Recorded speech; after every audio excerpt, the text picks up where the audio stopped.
What's up guys, Noor here and welcome to Book of Showtime chapter 37. As always, if you enjoy these videos, be sure to like and share with your friends, and if you have a topic you'd like me to cover for Book of Showtime, be sure to leave it in the comment section down below or anywhere you can reach me on social media or the Book of Showtime Discord. Hello everyone and welcome to October. I'm so happy to be experiencing our first spooky season on the channel, and I decided to resurrect an old concept I did a few years ago on my old channel called the October Selects. Before, the October Selects was this pseudo top 10 video, but this time around we're going to do things a little different. For starters, this isn't a top 10 list or anything like that, there's no rankings. Each week I'll be putting out a chapter where I talk about 2 to 3 games which are perfect for Halloween time, giving them a short review before scoring them as well. While I stuck this video out on a Sunday, I was like, you know what, let's do something special for October 1st. You can expect the next installments of this mini-series to appear every Wednesday going forward.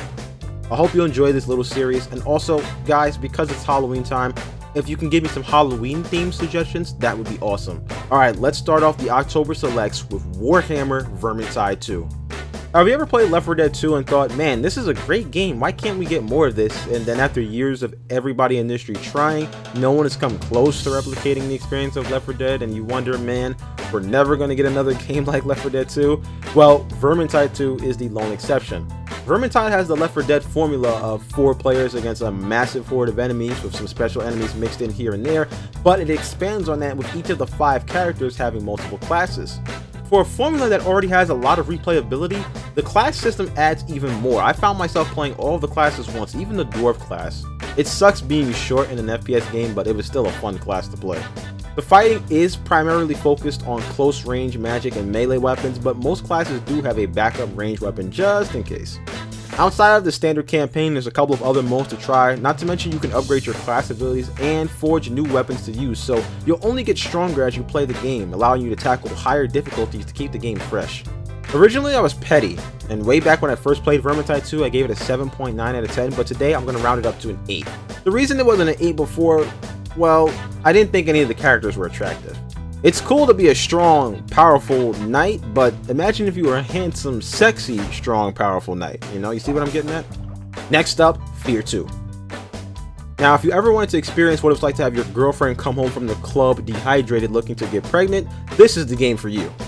Now, I know that's a terrible way to sum up the plotline for F.E.A.R 2, but that's kind of what it is. Just replace the club with secret evil research facility and dehydration with trauma and dark magic, and it's basically the same.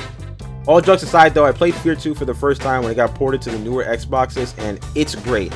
For a game that released way back in 2009, which is a long time ago now, it held up extremely well for a first time run. In fact, there's elements in F.E.A.R 2 that you really don't see in other FPS games. The way you use and move objects for cover, we don't see that anymore. In fact, nothing in the game feels dated. The bullet time mechanic is fun, there's plenty of weapons to use, all of them having a place, the set pieces are pretty solid, and the amount of horror is just right. This is a timeless release.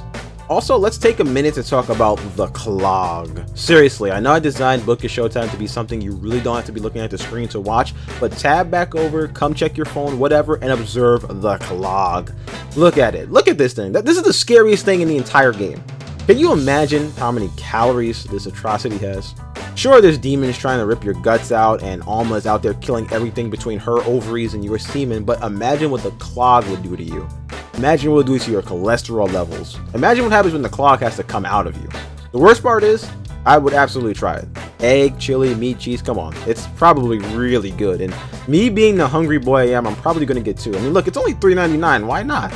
Also, I didn't notice this the first time I seen the clog. It says Heart Blast at the bottom of the poster. Like, the company who makes the clog, they know it'll kill you. This is kind of like a sick practice, like you're advertising that death is a factor with your food. But the clog, it just looks too enticing. I think the clog is worth the risk.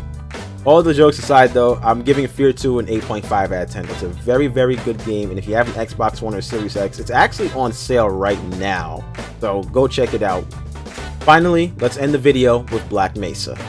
Whoa, Noor, Black Mesa isn't a horror game. What are you doing?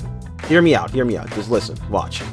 Black Mesa, which is a remake of the original Half-Life, it isn't in the horror section of Steam, but this game embodies a lot of elements that goes into making a horror game good. Let's see. Hostile environment, check. The Black Mesa facility, it's massive. There's plenty of environmental hazards, automated defenses, and hundreds of hostile troops and aliens all gunning for you. Silent protagonist, check. You might not think it's important to have that in a horror game, but it adds to the immersion and it also adds a layer of loneliness to the game as well. Tension, check. In Black Mesa, there's not a lot of music or visual cues or anything, so when an enemy is engaging you, it's all about spatial awareness. Not to mention, like I said earlier, hostile environment. Anything can and will kill you at any given moment. When it comes to the horror genre, tension is the most important element. I've stressed this so many times in the past, and there's plenty of high leverage moments in Black Mesa that'll make you sweat. Outnumbered and outgunned, check. Very rarely you have any support in the game. It's just you versus the world, and that feeling of being overwhelmed, especially when you're facing down gunships on a rocky mountainside, it adds to both the tension and the loneliness. Playing on phobias, check. There's a lot of tight spaces, dark sections, and creepy enemies to make you shudder in Black Mesa. I'm not all that claustrophobic myself, but I am very much afraid of the dark, and something about squeezing into a dark vent, even though I have a shotgun, and the fact that there might be something around the corner in this dark vent, I'm always on edge. These are all elements that you'll find in most horror games. Dead Space, Alien Isolation, Outlast, heck, even the aforementioned F.E.A.R 2 embodies plenty of these attributes. If you don't believe me, go try the game out. It's one of the best games I played in 2020, and halfway through, that's when it resonated. It all clicked. I'm like, hey, this is a horror game. It might not be a spooky, scary, psychological horror game, but it's absolutely a true horror game. And that's what makes the horror genre so special. It just spreads and bleeds so easily into other games so seamlessly.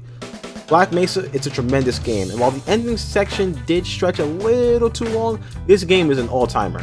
I give Black Mesa a 9.5 out of 10. Alright, thank you guys so much. Make sure to tune in next week for part 2 of the October Selects. If you've already played any of these games, let me know, and let me know down below what are some good games that I should play for October. Inshallah, I will see you in the next chapter.